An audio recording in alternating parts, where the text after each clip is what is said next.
এই যে দুধ পুলি বসিয়েছি। আজকে পিঠা একটা মজাদার রেসিপি দেখতে পাচ্ছ। তো তোমাদের সাথে সবটা শেয়ার করলাম না, এই প্রায় এই রেসিপিটা শেষের দিকে। এই দেখো দু রকমের পিঠা করছি, দাঁড়া তোমাদেরকে দেখাচ্ছি। আমি তুলতেই তো পারছি না। এই যে পড়ে গেল। এই দেখো দু ধরনের পিঠে করেছি। এটা মানে এই পিঠেটা মানে মানে কি কি কি সব দিয়ে করলাম? কি দিয়েছো? নারকেল দিয়ে করছি। আর আমি বেশ অন্যরকম ভাবে করলাম, কারণ দুধ পুলি সবসময় বেশিরভাগই পুর দেয়, কিন্তু আমি এটা পুর দিইনি। এটাতে প্রথমে কি করলাম, প্রথমে একটু নারকেলটা ভেজে নিলাম, তারপরে ওর মধ্যে একটু চিনি দিয়ে দিলাম, তারপর যতটা আমি এই চালের গুঁড়ো নিয়েছি তার থেকে বেশি ওই নারকেলের মধ্যে জল ঢেলে দিয়েছি। তারপর ওটাকে জল একটু গরম করে তারপরে চালের গুঁড়ো দিয়েছি। তারপর সেটাকে একটু কি বলে সেদ্ধ করে নেওয়া, যাকে বলে সেদ্ধ করে নিলাম।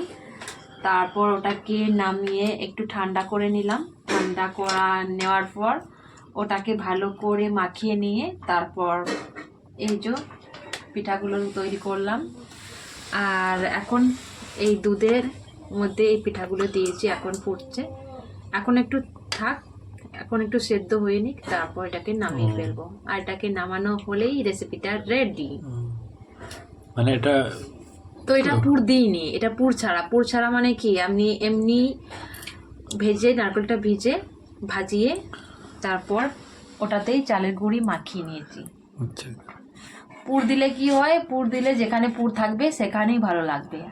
আর এটা পুরো পিঠাতেই নারকেল পাওয়া যাবে। তো পুর থেকে আমার তো এটাই বেশ ভালো মনে হলো, তাই এরকম করলাম। এই প্রথমবার এরকম করলাম, নাহলে আমিও সেই পিঠার মধ্যে পুর ঢুকিয়ে তারপর পিঠা তৈরি করি। তো এবারে অন্যরকম করলাম, কারণ পুর দিলে যেখানে এক জায়গায় পুর থাকে সেখানে একটু ভালো লাগে।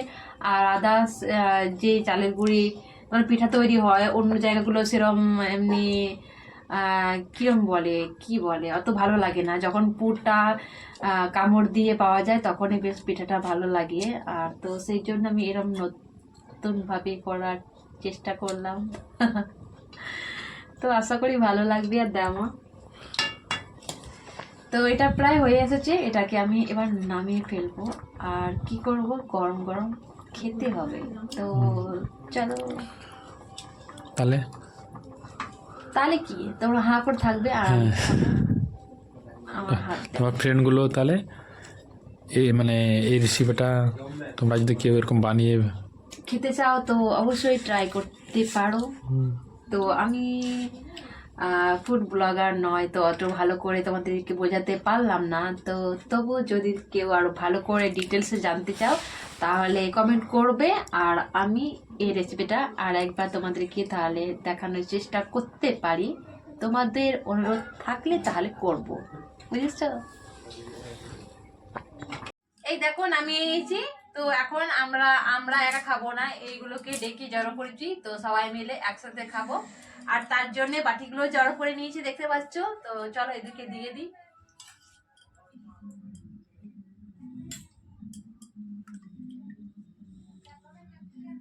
দাঁড়াও বাকি, তারপর একজন একজন করে নেবে, ঠিক আছে?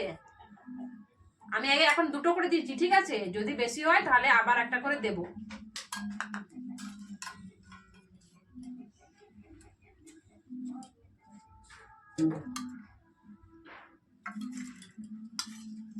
দাঁড়াও দাঁড়াও, খাবে সবাই খাবে, দাঁড়াও, সবাইকেই দেওয়া হবে।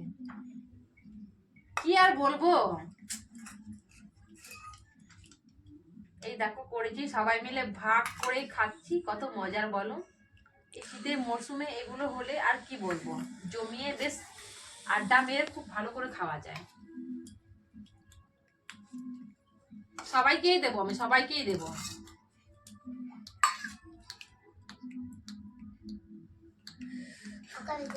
আর একটা করে হবে? না হবে না, আবার মনে হয় পরে আবার পরে আবার তোর মারা আসবে, তোর মাদেরকে দিতে হবে। এগুলোই খাও তোমরা। ঠিক আছে দিচ্ছি, তোমাকেও দেবো। ঠিক আছে তোমার মা আসতে পারবে। দাঁড়াও না, তো এটাই খাও। চুপ চুপ করো, চুপ করো।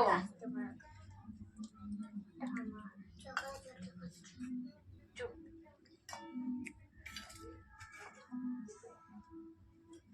এই যে দেওয়া হোক, সবাইকে দিয়ে দেবো। কোনটা কার নিয়ে নাও। হ্যাঁ, কেউ কেউ ধরবে না ওখানে আবার।